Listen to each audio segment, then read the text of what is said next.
Hi, hope you're having a good day. I bought a mic. If you're wondering what this is, little green, you can see a little green light there. I bought a mic, and so you can hear me clear my throat in crystal clarity. How lucky do you feel right now? I got some complaints about the fan hum, and I listen to your criticisms as much as I can, and I was listening. I try not to go back and watch my videos because I just, seeing your own face and hearing your own voice, and yeah, it's not something I'm looking for in my life. But I listened back to some of the videos to hear what you guys were talking about. And you guys were right. There's some serious hum going on there. And I really apologize for that. I'm sorry. These videos are super low budge. You guys know that. But I thought at the very least I can spring 25 bucks and buy a mic. And it actually works pretty well. I've tested it and it sounds pretty good. For 25 bucks, it was, plug and play and ready to go. So hopefully this sounds pretty good. I'm going to do this video and listen back when I'm done, and if it works, it works. If it doesn't, then I'll stop. But it's nice having the fans going and you guys not having to hear the hum. So if we can do all those things symbiotically, that would be great. But today, I'm going to talk about some ministry side projects. And I've done several ministry videos already.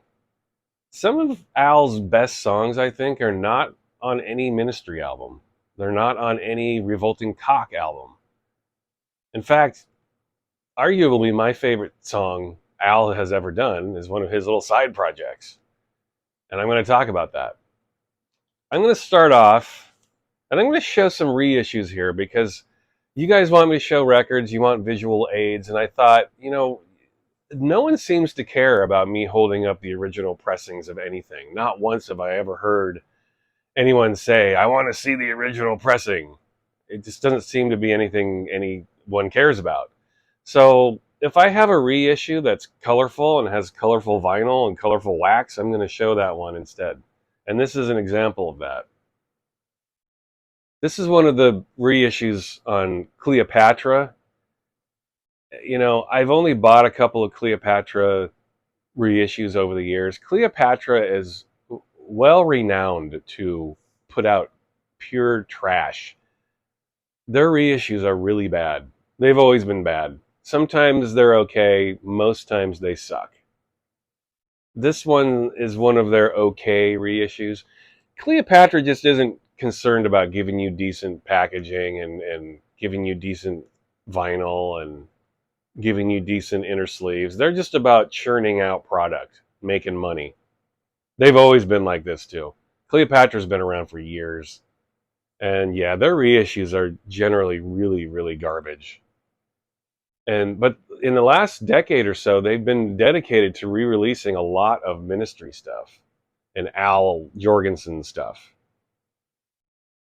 And I do like the way they compile some of these, like Pailhead, for example. There were two EPs that came out from Pailhead, but this issue compiles a bunch of stuff. As you can see, it's got the first couple of EPs and then some extra songs. It's like a full album's worth of stuff. Like, let's see.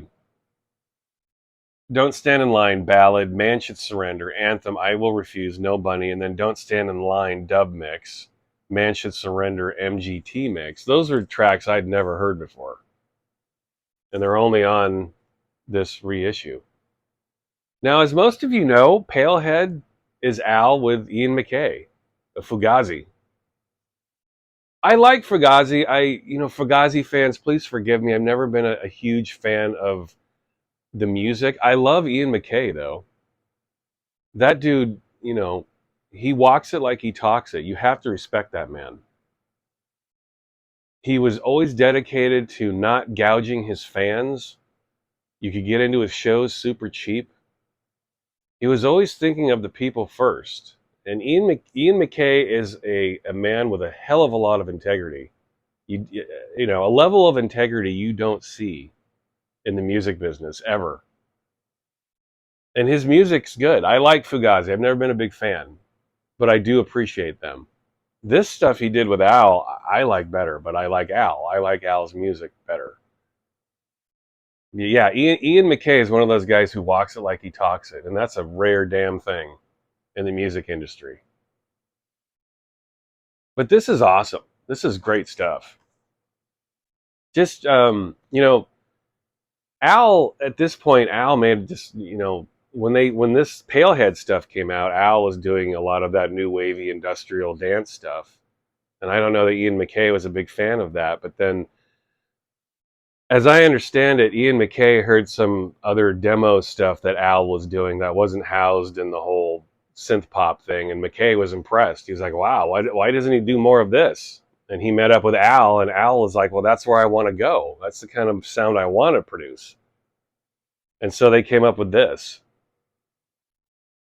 Excellent record. I really like this Pailhead stuff. Really cool, gloomy cover. Ian MacKaye's from Washington, D.C., so you get some Washington, D.C. imagery here. Trait. Very cool cover. And you get the lyrics, as you can see. This reissue is a gatefold. It compiles the EPs. This was Trait, and then when you open the gatefold, this was the other EP they released. I think Cleopatra was like, well, instead of releasing one record, let's just do both EPs on the same record and give all of the artwork to the buyer. So the packaging on this is actually pretty cool. I always thought the covers were cool on this. And these both came out on Wax Trax, of course, as did the majority of everything Al did at the time. One of the disappointing things is this flimsy white paper inner sleeve. It's and Cleopatra they charge people like a premium for these records too. They're not cheap. So it's like, if you're going to charge up for these, why can't you at least put a poly-lined inner? These paper inners, man. Ugh. So I'm holding this up because it's pretty to look at. You get this is something that Cleopatra always does. This funky colored vinyl. This press is, it's not great. It's Cleopatra and it's funky colored. So you're not entering into the best situation all around. Plus, there's some non-fill. You can see that. I'll try to see that right there. There's a lot of space that these songs could have extended to the label. So there's dead wax here. It's like, really? You're doing a reissue. It's like, expand. This is an expanded edition. Expand the tracks. So yeah, it's typical lazy Cleopatra vinyl pressing. It's people who don't understand the music, don't understand vinyl culture. They don't understand. They're just pressing records to make a buck. So I usually hate supporting Cleopatra, but this was intriguing enough with the extra songs that I bought it. And I like it. I think I paid $20 for it. Whatever. It's $20. It's not the end of the world if it's not the greatest pressing, and it's not. I do have the originals though, so. And if you're a Ministry fan, you're going to buy that anyway. Here is another Cleopatra reissue. I'm showing this because of all the bonus songs. The original of this has purple lettering here, and I think they did a purple press of this. I bought the purple press. I have the original, the 2 EPs that came out from 1000 Homo DJs, on Wax Trax. I bought the purple reissue, I don't know, 4 or 5 years ago. It was terrible. It was arguably the worst pressing I had ever heard in my life. It was a joke. Al Jourgensen should be embarrassed having anything to do with a pressing like that. It was a disgrace. I returned it. I hardly ever return records. I returned that shit because it was shit. I couldn't even listen to it. It sounded like an old blank tape from the 80s that someone had recorded over another song on. It was awful. Like, who okayed this? Who said it was acceptable to release such garbage? The sound quality was awful. So I returned it, and then they repressed it on pink wax like a year later, and I bought this, and it honestly sounds a little better Not much. Here's the track listing, but yeah, it's shameful, really. But it has extra songs on this, so yeah. This is Supernaut, of course, and the Owl vocal and the Hey Asshole. Those songs were on the original 12-inch, and then the first 1000 Homo DJs EP was Apathy in Better Ways, and they're both on here. But you basically get a bunch of bonus Supernaut versions. You get the remix, which I'd never heard. To my knowledge, this is the only place on vinyl that's been released. And then you get this version, the dub mix. You get the Trent vocal, but that was previously released on. I should have held that up. It just dawned on me. I have a compilation from Europe called Pure Devotion. There was a label in Europe that released all this ministry stuff back in the 90s. It was called Devotional Records. Devotional? Devotion or Devotional. I have a double vinyl compilation that came out in the early 90s that has this Trent Reznor vocal. If that's important to you and you're only buying this for the Trent Reznor vocal, I wouldn't get this. I'd get the Pure Devotion compilation. I'm sorry, I forgot. I have it. I didn't think to hold it up. It's not a pure Al thing. It has a lot of Al tracks on it, but it was a compilation of like a lot of Wax Trax stuff. Great compilation. Look into that. Pure Devotion. Excellent compilation. That compilation has the Trent vocal on it, and it sounds a hell of a lot better than it does here. Anyway, if you want a record that compiles everything and you get a couple of extra mixes, I mean, this is the one to get. This one, to my ears, this pink vinyl one sounds a little better than the purple vinyl one, although still doesn't sound very good. You get the cheap ass white paper inner.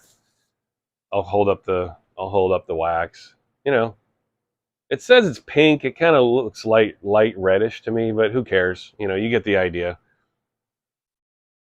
Nice, pretty pinkish red wax. There's your label. As you see, there's no non-fill on this press, so at least they did that right. They do use the whole side of the record to put the songs on. So, but yeah, just shoddy work, man. If anyone from Cleopatra ever watches this, guys, come on. Ministry fans deserve better than this. Step up your game. I know you guys are trying to cash in, and then morons like me go and buy your records. So, I don't know. It's I guess I shouldn't be complaining about it because I did buy it, but I'm a Ministry fan. I want to hear these tracks. I want to support the vinyl community, and I buy these things. So, but can I recommend this? No. Go find the original pressings if you can. I don't know. I honestly don't know how rare they are and how expensive they are. But I would, if you really like this music, I would recommend going and getting those original pressings. This is a record I don't know why they haven't re-released. This is one of my favorite. In fact, my second favorite. I'll get to my favorite. My favorite's next and last in this video. This is my favorite Ministry side project. Sorry, my second favorite. Listen, you start talking a lot, at least with me. Once I start rambling for over 10 minutes, I start losing my train of thought. I'm trying to focus here. This is a awesome record. Right up there with my favorite Ministry side projects. PTP, Rubber Glove Seduction. The cover says it all. You get this fake collage of like cleaning products. Who knows what Al was trying to get to with this? Doesn't matter. The woman in the picture definitely is having a good time. It's probably Patty Jourgensen, right? Is that Al's wife? I don't know. Maybe. Somebody out there I'm sure knows. Super. I mean, look at this. You gotta love this artwork. It's so random. There's so many ideas going on here. Love that. There's 2 tracks, man. That's it. Rubber Glove Seduction and My Favorite Things. I always thought that this could have been a Revolting Cock song. It's got that kind of feel to it. It's disco music, really. At least the Rubber Glove Seduction is. I think Rubber Glove Seduction is disco only the way that Al Jourgensen could deliver it. Chris Connolly does the vocals here, at least on Rubber Glove Seduction. I think Al sings on My Favorite Things, right? It sounds like him. I absolutely know for sure that Chris Connolly does Rubber Glove Seduction. That's his voice. He's got an unmistakable voice. This is just, yeah, classic Revolting Cox style disco music. My favorite things is a little, I'm trying to think. My favorite things is a little more down tempo. That's the song that sounds like a pure Revolting Cox song. That could have been a Cox song. Rubber Glove Seduction just sounds like they got into the studio one day and they were like, let's make a disco song. And it's awesome. Definitely one of my favorites from Al. There are the labels. This is on Wax Trax. You know, to my knowledge, this has never been reissued. I'm surprised. They've been reissuing every other Ministry thing. I don't know why they wouldn't do this. They really need to put out a compilation, a well done comp of all of Al Jourgensen's side projects, like a double album. And don't put any bonus tracks on there. Just stick to the songs. 1000 Homo DJs, PTP, and this, my favorite, arguably my favorite song Al has ever done, period. Counting Ministry, counting Revolting Cox, counting all of it. I don't know that I've listened to another Al Jourgensen song more than I've listened to this over the years. I love this song. This is a beautiful track. And as a bonus, you get a Cabaret Voltaire remix on the B-side. How can you lose? You can't. The Cabaret Voltaire remix, this came out in 1989, so that was right when Richard Kirk was like starting to embrace acid house. He started getting deeply techno and electro. His remix on here is phenomenal. But the Al Jourgensen Acid Horse original is phenomenal stuff. This song, it's intense. It's not really, it's not much of a song at all. It's a very one note thing, but it's all energy. There's no melody to it. It's almost like a dirge. It's a march. It's just, it's 6 minutes of rhythm.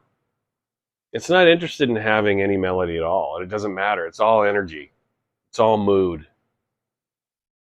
And Chris Connolly does the vocals.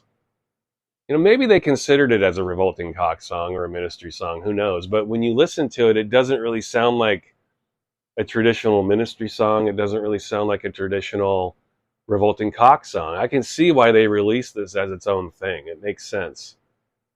It just stands on its own in the pantheon of Al Jourgensen releases. Phenomenal song. And yeah, the Cabaret Voltaire remix on the back, awesome. You only get 2 songs here. It's 15 total minutes of music. The original version is 6 minutes. The Cabaret Voltaire remix is 9 minutes, and then it's over. But this is one of those records that leaves you wanting a lot more.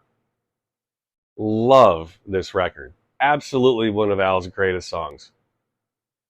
It's, you know, this has been, I have a playlist.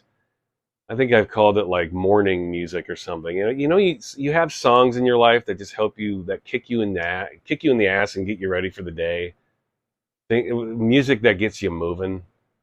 I have a playlist. I've had it for over a decade, and songs come and go. I add songs. I take songs away. This song's never left my kick you in the ass playlist.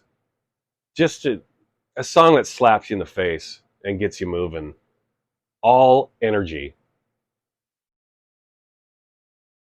One of my favorite songs. No name, no slogan. And the guitar, Al's guitar is so simple on this, but it's really inspiring.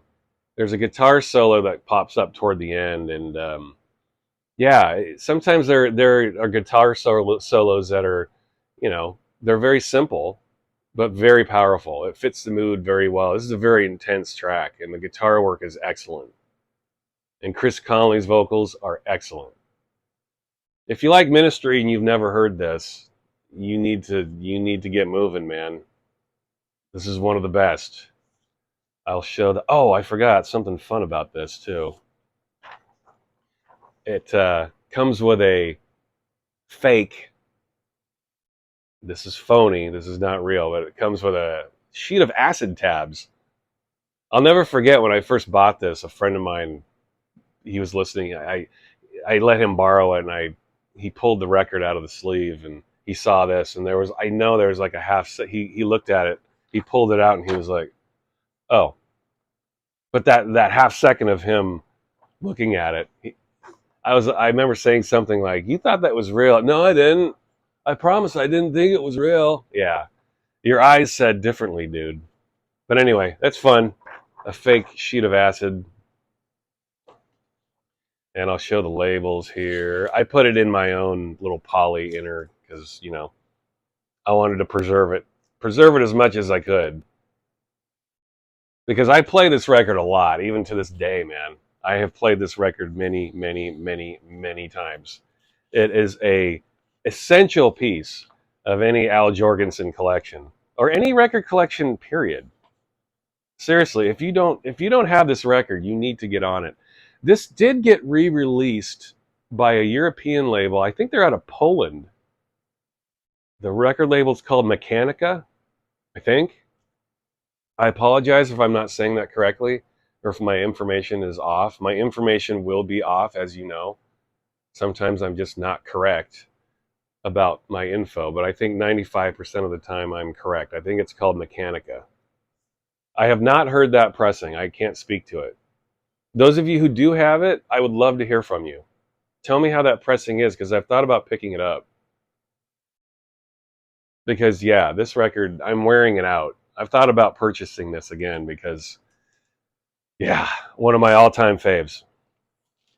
And I'm going to leave it at that, y'all. And listen, I know that I'm leaving out Al Jourgensen's side projects. I don't want to hear it.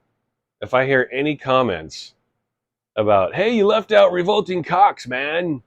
Hey, you left out Lard. Yeah, I know. There might be a reason why I'm leaving those out. Maybe I'm doing a video all about those bands. A standalone video. I've already done a Revolting Cocks video. And I'm not talking about Lard right now. So that could possibly mean I'm doing a Lard video. Which I am. I'm just going to say it. I am. I'm leaving out some stuff. I'm aware of all of Al's side projects. I know. But these are the two essentials. You need these. Absolutely essential. This is awesome stuff, especially if you love Black Sabbath like I do. I mean, it's super not. It's one of their big songs, but Black Sabbath. If you don't have Black Sabbath in your lives, you need to have that too. Black Sabbath is one of the greatest rock bands of all time. What are you waiting on there? Get on the Black Sabbath train, people. I've thought about doing a Black Sabbath video, but I figured there's enough of those out there. Right? I mean, Black Sabbath. Who doesn't love those guys? And then Pailhead. That's my ministry side project video. I hope you enjoyed it. I hope my mic worked. Let's hope that this worked. Let's see, the green light is still on, so that is a plus. All right, until next time. Thanks, bye.